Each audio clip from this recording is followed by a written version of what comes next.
Hello, hello. Another encouraging word from Reverend Marlow.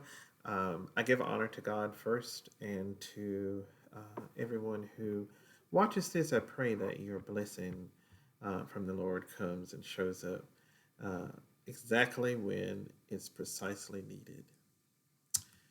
So, another encouraging word, Psalm 27, verses 13 through 14. This is a recap from last Sunday. I remain confident of this. I will see the goodness of the Lord in the land of the living. Wait for the Lord. Be strong and take heart and wait, I say, on the Lord, for the Lord. The title for this message is You Can't Take It From Me. You can't take it from me.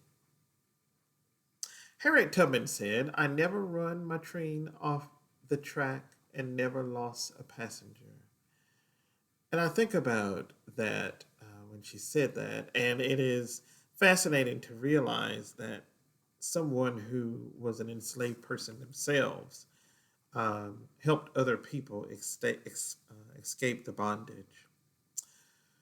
If we all looked at our skin, we'd see pigmentation, some of us bronze as the copper, dark like the evening sun, peach and light white like the snow. But what I love about God and his ameliorite hues and shades, he made us different, uh, but just like the image of God, Imago Dei, you might call me big lips, bald headed, fat, short, or tall, but I am a child of the Most High King, Jesus the Christ.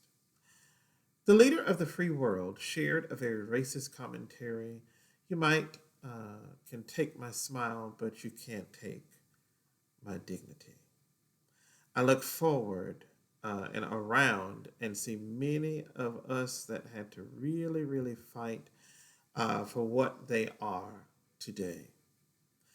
We didn't have a lot of money, but we had love. We didn't have many shoes or even adequate coats, but we had dreams.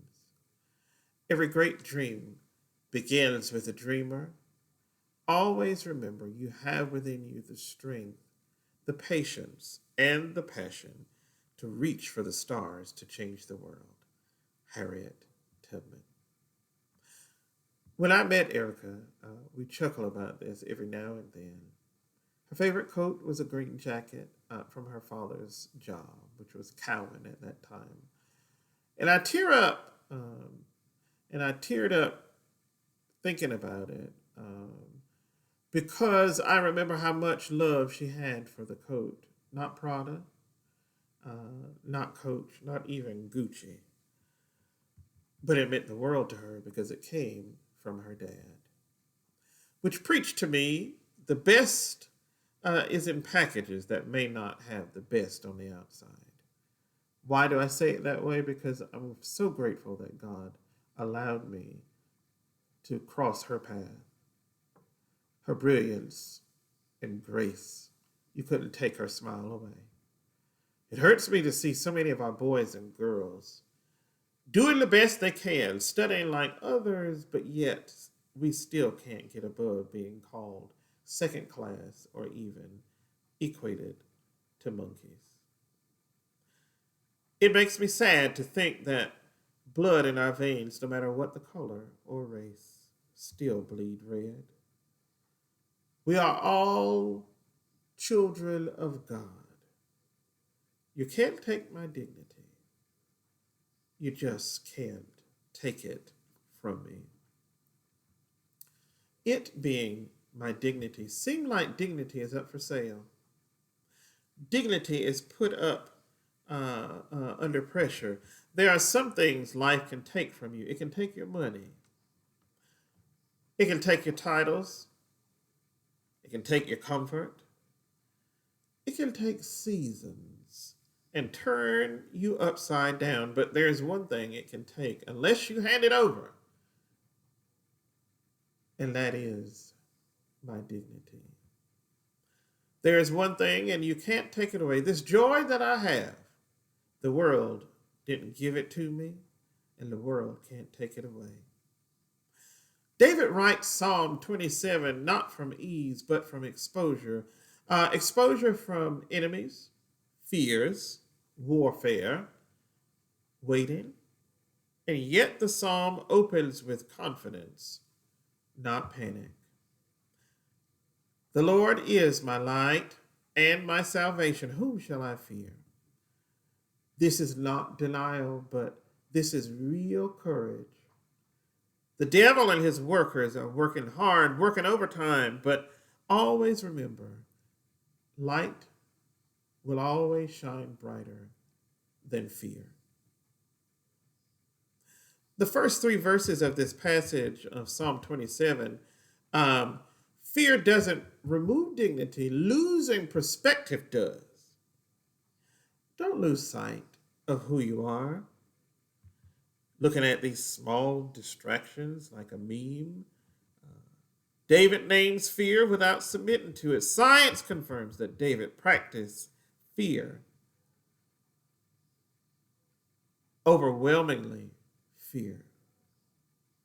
It really does have something to do with what's happening around you. But science does. It confirms that David practiced fear, being over um, the amygdala, the brain's alarm system, faith and reasoning engaged the prefrontal cortex, which restores decision making and calm. David, Psalm 27. In other words, David doesn't ignore danger, he reframes and reshapes it. Listen to what he said. Though an army encamp around me, my heart shall not fear. Because fear may knock, but it doesn't get the keys unless you hand them over. Fear can visit, but it can't take my dignity. Next, focus is a form of freedom. Verses 4 through 6. Dignity is protected, brothers and sisters, by devotion. One thing I ask of the Lord. So in chaos, David chooses to focus on one thing. Science calls this cognitive anchoring. The brain stabilizes when it focuses on one meaningful truth. David's one thing is presence, not escape. To gaze upon the beauty of the Lord, meaning to reframe and reshape. Something negative has happened to you, but Lord, I choose to gaze on your beauty.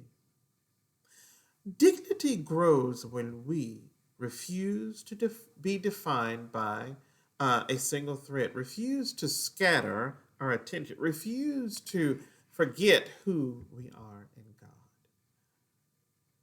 When I know who I am and whose I am, you can't take it from me. Next, think about this. Crying out is not a collapse. Vulnerability is strength with truth written all over it. David shifts from confidence to crying. He says, "Hear, O Lord, when I cry aloud." What is that? What is that? Think about that for a second. Neuroscience tells us naming pain reduces emotional overload. Suppressed emotion intensifies stress responses. Honest expression restores internal, that's the inside, balance. David doesn't lose dignity by crying, he protects it by being honest. Though my father and mother forsake me, the Lord will take me in. So basically, it's like saying I can be wounded and worthy in the same vein at the same time. Teach me how to walk. This is verses 11 and 12. What that is dignity is sustained by direction. David asks for instruction, not revenge. Teach Teach me your way, Lord. Trauma research tells us people heal faster with clear instruction.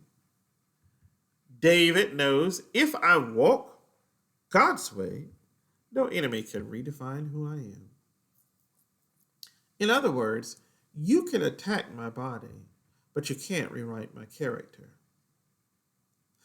Lastly, remind yourself that belief is before results. Verses 13 and 14. Hope is dignity's oxygen. I believe that I shall see the goodness of the Lord in the land of the living.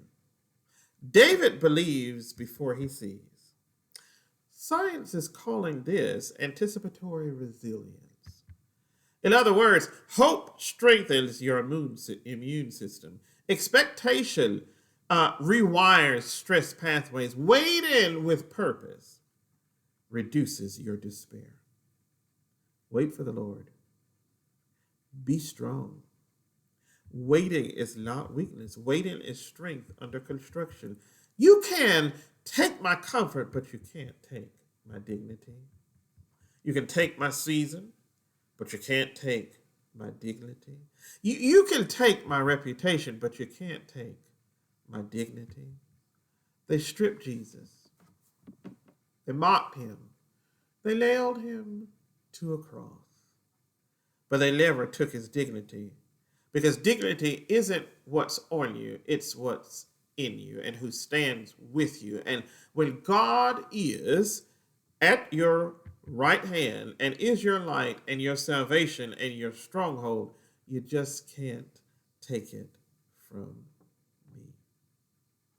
You can't take nothing from me. Not my joy, not my worth, not my dignity. David really put a hurting on this psalm, and it is soothing to my soul, and it reminds me that God, no matter what's happening in the world, God is still the same. Join me, brothers and sisters, with Psalm 27. I'm going to pause. I invite you to join me. Just hear it. Hear this wisdom from David. The Lord is my light and my salvation. Whom shall I fear? The Lord is the strength of my life. Of whom shall I be afraid? When the wicked, even mine enemies and my foes, came upon me to eat up my flesh, they stumbled and fell. Though an host should encamp against me, my heart shall not fear.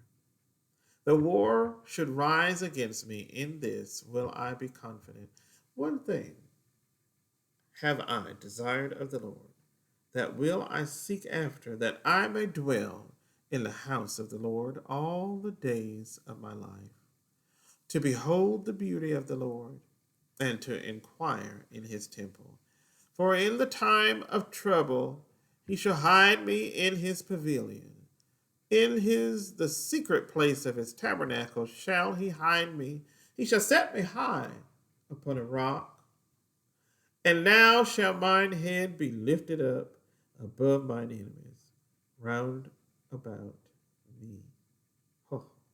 Therefore will I offer in his tabernacle sacrifices of joy. I will sing, yea, I will sing praises unto the Lord. Hear, O Lord, when I cry with my voice. Have mercy also upon me and answer me. When thou saidest, seek ye my face, my heart said unto thee, thy face, Lord, I will seek. Hide not thy face from me. Put not thy servant away in anger. Thou hast been my help. Leave me not, neither forsake me, O God of my salvation. When my father and mother forsake me, then the Lord will take me up. Teach me thy way, O Lord, and lead me in the path because of mine enemies. Deliver me not over unto the will of mine enemies, for false witnesses are risen up against me, and such as breathe out cruelty.